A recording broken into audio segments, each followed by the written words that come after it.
News Gujarat અને હું છું આપની સાથે હિના। મહત્વના સમાચારમાં શરૂઆત કરીશું ગીર સોમનાથથી। તો ગીર સોમનાથ જિલ્લાના પ્રભારી સચિવ જેનુ દેવની અધ્યક્ષતામાં વર્તમાન પરિસ્થિતિને પહોંચી વળવા માટે મહત્વની બેઠક યોજાઈ હતી। આકસ્મિક પરિસ્થિતિના નિર્માણ સમયે સુરક્ષા, ફાયર અને મેડિકલ સુવિધા અંગે કાળજી રાખવા માટે ભાર મૂકવામાં આવ્યો હતો। હોસ્પિટલોમાં ઓક્સિજન, એમ્બ્યુલન્સ અને વેન્ટિલેટર જેવી વ્યવસ્થાઓની ઝીણવટભરી સમીક્ષા કરવામાં આવી હતી।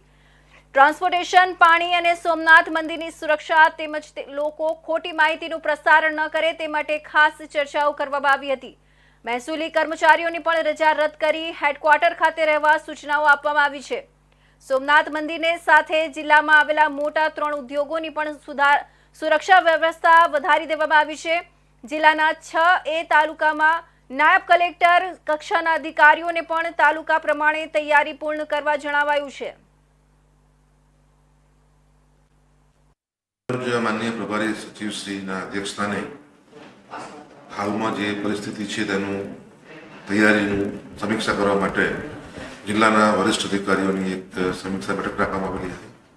આ બેઠકમાં માનનીય પ્રભારી સચિવ શ્રી દ્વારા હાલની જે સ્થિતિ છે તેને અનુલક્ષીને વિવિધ પાસાઓ પર સમીક્ષા કરેલી હતી। ખાસ કરીને જે બ્લેકઆઉટ આપણે પરમ દિવસે સાંજે રાખ્યું હતું તે વિશે ચર્ચા કરી હતી।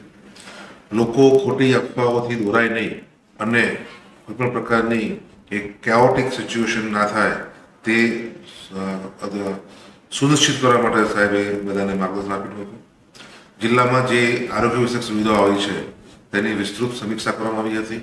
ખાસ કરીને એમ્બ્યુલન્સ છે, ઓક્સિજન સિલિન્ડર્સ છે, આઈસીયુના કેટલા બેડ્સ છે, આ તમામ બાબતોની સૂક્ષ્મ સમીક્ષા કરવામાં આવી હતી। જે આપણા જિલ્લામાં 3 મોટી ઇન્ડસ્ટ્રીઝ છે વત્તા આપણું સોમનાથ ટ્રસ્ટનું જે મંદિર છે તેની સુરક્ષા પણ બાબતે સમીક્ષા કરવામાં આવી હતી। તમામ જે મહેસૂલી અધિકારીશ્રીઓ છે તેમની રજાઓ તાત્કાલિક અસરથી રદ કરવામાં આવી છે તે સૂચના આપી। તમામ લોકોને તેમના હેડક્વાર્ટરમાં રહેવા માટે સાહેબશ્રીએ જણાવેલું છે।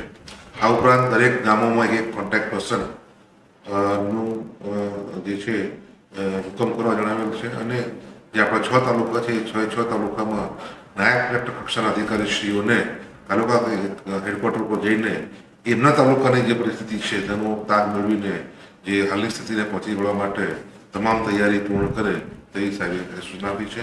મારી લોકોને નમ્ર અપીલ છે કે તંત્ર દ્વારા આપણે સમયાંતરે યોગ્ય માહિતી આપવામાં આવશે। આ સિવાય અન્ય કોઈ પણ પ્રકારની માહિતીથી ગેરમાર્ગે ના દોરાય, ખોટી અફવાઓથી દૂર રહે અને આવી સ્થિતિમાં બ્લેકઆઉટ સ્થિતિમાં પોતે સુરક્ષિત રહે તે માટેનો યોગ્ય જે સૂચનાઓ સરકાર તરફથી આપવામાં આવી છે તેનું પાલન। તો આ તરફ વાત કરીએ જૂનાગઢની।